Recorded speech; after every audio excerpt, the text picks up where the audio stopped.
அனைவருக்கும் வணக்கங்க. Welcome to me புஷ்பாவின் சமையல். இட்லி சுக்கு அடை செய்யலாங்க.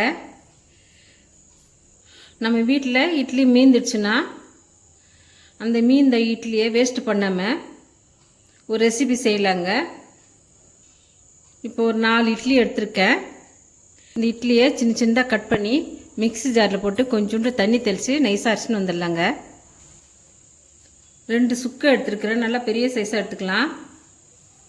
சுக்கை இடித்து பவுடர் ஆக்கிக்கலாம்.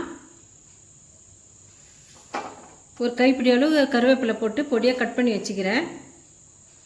கொஞ்சம் கொத்தமல்லி, ஒரு வெங்காயம் வந்து சின்னதாக நைஸாக கட் பண்ணோம், குட்டி குட்டியாக. இட்லி அரிசின்னு வந்ததில் 1 ஸ்பூன் வந்து கடலை மாவு சேர்த்துக்கிறேன். பொடியாக கட் பண்ண வெங்காயத்தை போட்டுக்கலாம். கொத்தமல்லி, கருவேப்பிலை போட்டுக்கலாம். கொஞ்சமாக மஞ்சள் பொடி போட்டுக்கலாம்.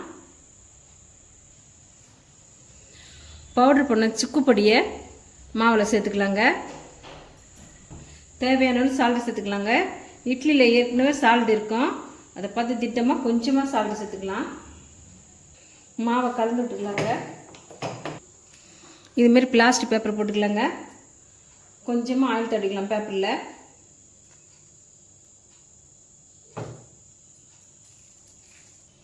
கலந்து வச்சுருக்கிற மாவை ஒரு உருண்டை பிடிச்சிக்கலாம்.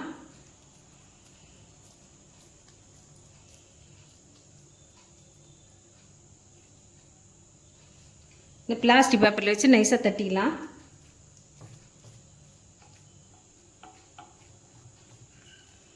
இட்லியை வேஸ்ட் பண்ணாமல் இதை மாதிரி செய்து சாப்பிட்டு பாருங்கள், சூப்பராக இருக்கும். இந்த மாதிரி மெலிசாக தட்டிக்கலாம்.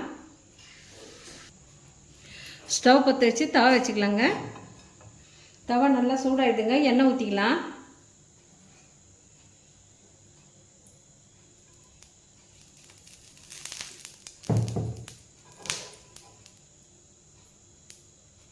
பேப்பரில் இருக்கிற மாவை கரண்டியில் எடுத்துக்கலாங்க. எண்ணெய் நல்லா சூடாகிடுது, போட்டுக்கலாம்.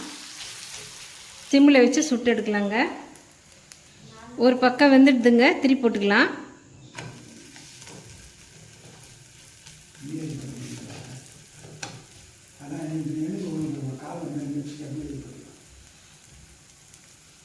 ரெண்டு பக்கம் நல்லா வெந்துடுதுங்க. இப்போ எடுத்துடலாம். இந்த இட்லியை வச்சு ஒரு சுக்கு அடை செஞ்சுருக்குறேங்க. சுக்கு பவுட்ரு பண்ணி இது கூட சேர்த்துருக்குறேன். இப்போ பனி காலமாக இருக்குது, நான் வந்து டிஃப்ரெண்ட்டாக செஞ்சுருக்கிறேன். இந்த அடை இட்லி சுக்கு அடை செஞ்சுருக்கேங்க. ரொம்ப டேஸ்ட்டாகவும் இருக்கும், உடம்புக்கு நல்லது.